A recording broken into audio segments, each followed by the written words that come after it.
Bien, el presente vídeo pretende guiaros a través de la narrativa del siglo de oro. Vamos a empezar por la narrativa del 16, del Renacimiento, que sería una evolución de la narrativa que surge en el siglo XV, y después ya pasaremos a la narrativa del siglo XVII, del Barroco.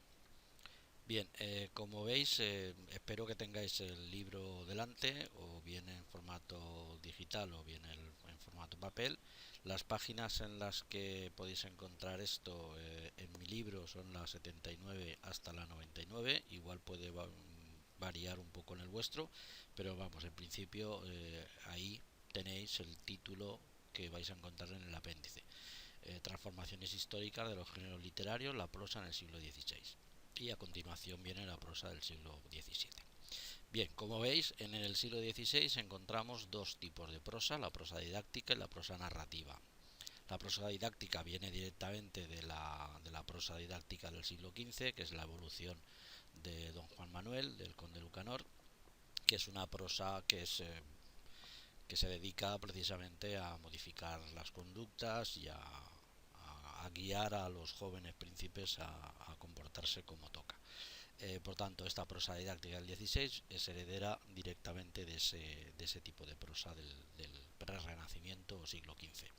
Por otro lado, tenemos la prosa narrativa o de ficción, que básicamente se trata de la novela de caballerías y la novela sentimental. En cuanto a la prosa didáctica, pues lo que predomina principalmente es el diálogo.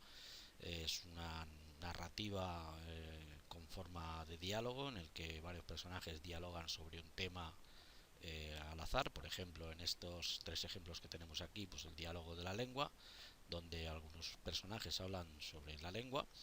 El diálogo de las cosas ocurridas en Roma, en la que eh, dos personajes hablan de lo que sucedió cuando los tercios españoles entraron y arrasaron Roma, y el diálogo de Mercurio y Carón, donde se habla sobre las ideas erasmistas que tenían estos dos hermanos. Son los hermanos Valdés, Juan y Alfonso Valdés.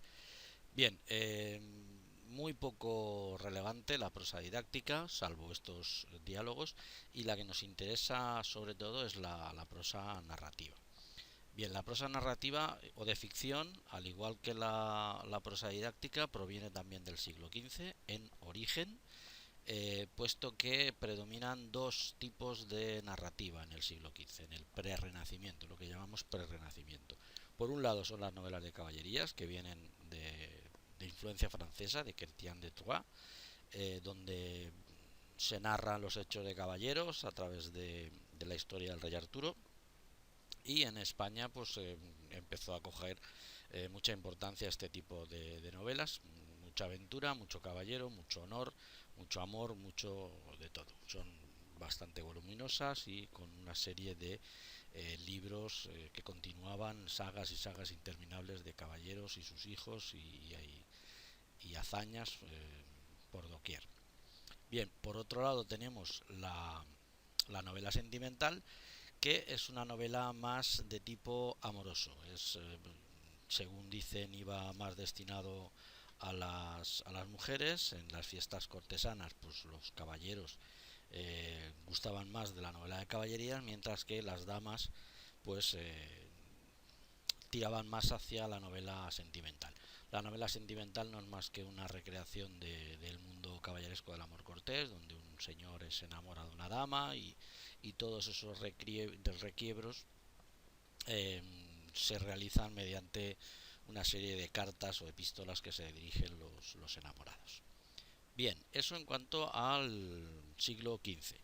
De todas maneras, vosotros con los apuntes vais a profundizar más en todo aquello que yo os digo. Esto pretende ser simplemente una guía para que os centréis un poco y veáis cuáles son los géneros narrativos que tenemos en el 16.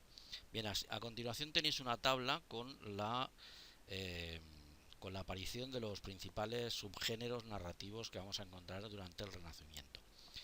Prácticamente a principios del 16, el primer tercio del siglo XVI, la novela de caballerías va a continuar, pero la novela sentimental va a desaparecer.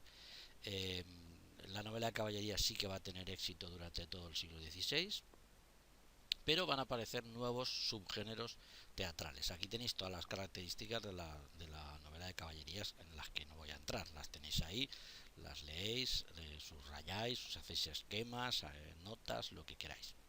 Bien, luego, después de la novela de caballerías, surge la novela pastoril.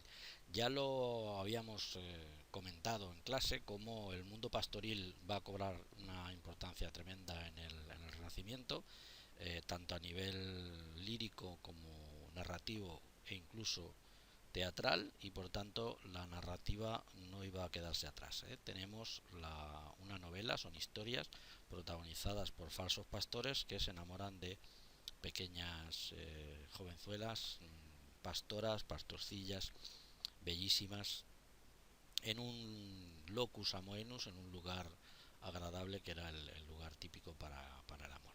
Lo mismo, ahí tenéis las características de la novela pastoril. Luego tenemos las novelas bizantinas, son novelas de aventuras, también con mucho amor, pero también llenas de desgracias. Los protagonistas suelen verse envueltos en multitud de desgracias, normalmente naufragios, raptos, pérdidas. Cualquiera de estos elementos van a hacer que los enamorados se separen y pasen una cantidad de tremendas de aventuras hasta que al final se vuelven a juntar al final de la novela. Bueno, por otro lado tenemos las novelas moriscas, son aquellas que están centradas en la relación entre cristianos y musulmanes. Prácticamente se centran sobre todo a finales del siglo XIV, siglo XV. Como vemos, nosotros ya estamos en el siglo XVI, pero todavía se evocan esos hechos históricos en los que España reunificó el territorio y vencieron a los moros. En este caso, por eso se llaman novelas moriscas. Tienen relación entre cristianos y musulmanes. Vale, y luego vamos a tener dos tipos de novela que tienen una influencia muy clara en el Renacimiento italiano, como son la novela corta italiana y la novela celestinesca, que no es que tenga influencia directa de Italia, pero sí a través de los clásicos greco-latinos, y por tanto esas obras que proceden de la obra cumbre de Fernando de Rojas, la Celestina, pues van a surgir una serie de novelas basadas también en la obra de Celestina. Vale, precisamente el paso que se va a producir entre el siglo XVI y el siglo XVII va a ser la aparición del Lazarillo de Tormes y todo un género narrativo nuevo y exclusivo de España. Prácticamente en el resto de Europa hubo algún intento de crear novelas picarescas, pero parece ser que la idiosincrasia española era la única que permitía un éxito brutal con la picaresca. Ya hemos visto en las introducciones históricas la importancia que tiene la ambientación de ese pueblo descontento, lleno de pobres, mendigos y pícaros. Pues la novela picaresca viene a reflejar de alguna manera todo este mundillo. Lo mismo, ahí tenéis una serie de características de la novela picaresca. No solo está el Lazarillo, está el Guzmán de Alfarache, y posteriormente, a continuación, en el barroco aparecerán varias obras de la picaresca, entre ellas el Buscón de Quevedo. Bien, ahí tenéis un análisis bastante pormenorizado del Lazarillo, en el que no me voy a detener. Y a continuación, ya entrando en lo que sería la narrativa del barroco, pues prácticamente nos tenemos que centrar en la figura de Miguel de Cervantes, ya no solo por el Quijote, sino por el resto de obra narrativa que tiene, que vamos a ver un poco con más detalle. En principio, Cervantes se dedicó a todo, fue dramaturgo, fue novelista, fue poeta, pero principalmente ha pasado a la historia por ser un gran, excelente novelista, autor de, como ya bien sabéis, de el Don Quijote de la Mancha, el ingenioso hidalgo Don Quijote de la Mancha. Pero no solo eso, también tuvo una serie de novelas. Además, Curiosamente podemos decir que Cervantes intentó todos los subgéneros en boga durante el siglo XVII. En el caso de la Galatea, una novela pastoril. En el caso de las novelas ejemplares, que eran pequeñas novelas cortas de tipo italiano, teníamos los trabajos de Persiles y Segismunda, son novelas de aventuras, novela bizantina. Y por fin llegamos a lo que sería el Quijote, que era la obra cumbre de la narrativa española y de Cervantes, en el que precisamente empieza o viene a ridiculizar las novelas de caballerías. Las novelas de caballerías empezarán su declive tras la aparición del Quijote. Hasta el Quijote había una proliferación de novelas de caballerías exagerada, y de ahí que salieran cosas bastante deplorables que fueron atacadas por Cervantes en el Quijote. ¿Vale? Pues básicamente ahí tenéis el estudio del Quijote con sus características, sus personajes, todo lo mismo que os he dicho para el Lazarillo. Tendríais que entrar en el libro, ojear las características, análisis, resumen, etcétera.